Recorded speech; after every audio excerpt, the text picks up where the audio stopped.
What's up, Mami? And me!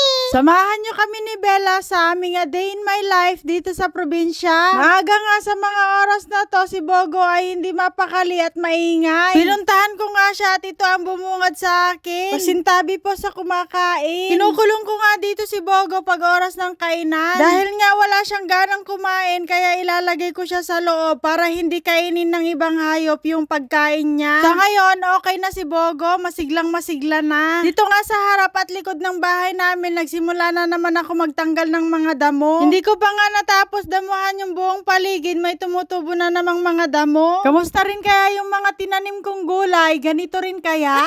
Madalas nga na naman ang ulan dito sa probinsya. Lagi na lang nadidiligan tong mga damo, kaya ang bilis lumago. Pananghalian namin ni Bella, nagprito ako ng daing na isda. Naglaga rin ako ng talong. Ihaw ko sana to, kaso ang liliit, baka walang matira. Yung daing naluto na, tinanggal ko na. Naluto na rin yung talong, tinanggal ko na rin. Pagkatapos, nagbiyak ako ng 3 pirasong itlog, itotorta natin yung talong.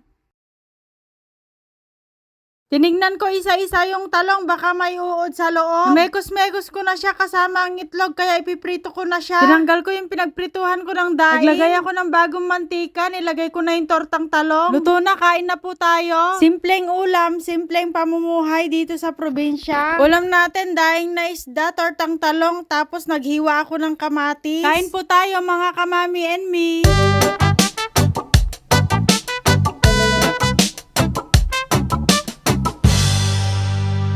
Si Bella ayaw kumain. Sinubuan ko para kumain lang siya.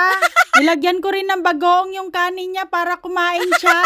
Favorite niya po yung bagoong. Kinahaponan pupunta kami ng Malibago. Dahil Father's Day ngayon, magse-celebrate kami doon. Kasabay ng birthday. Pagdating namin doon, hindi na ako naka-video. Naka-charge yung cellphone ko. Nakalimutan ko na rin. Happy Father's Day rin po sa mga dakilang ama dyan na nagsusumikap na magtaguyod ng mga anak nila. Papunta na nga kami ni Bella sa Malibago. Habang wala pala ako, yung mga baka nagfe-fiesta sa loob ng bakuran namin. Naubos yung mga dahon ng mga pananim ko. Buti sana kung dinamuhan nila yung harapan ng bahay ko. Bukas di lang tibaka nga kagagat. Agalaga akmut tentay-tak nga iwayway no kwa. O siya, tapusin ko na yung aking video. Bukas ulit. Bye-bye!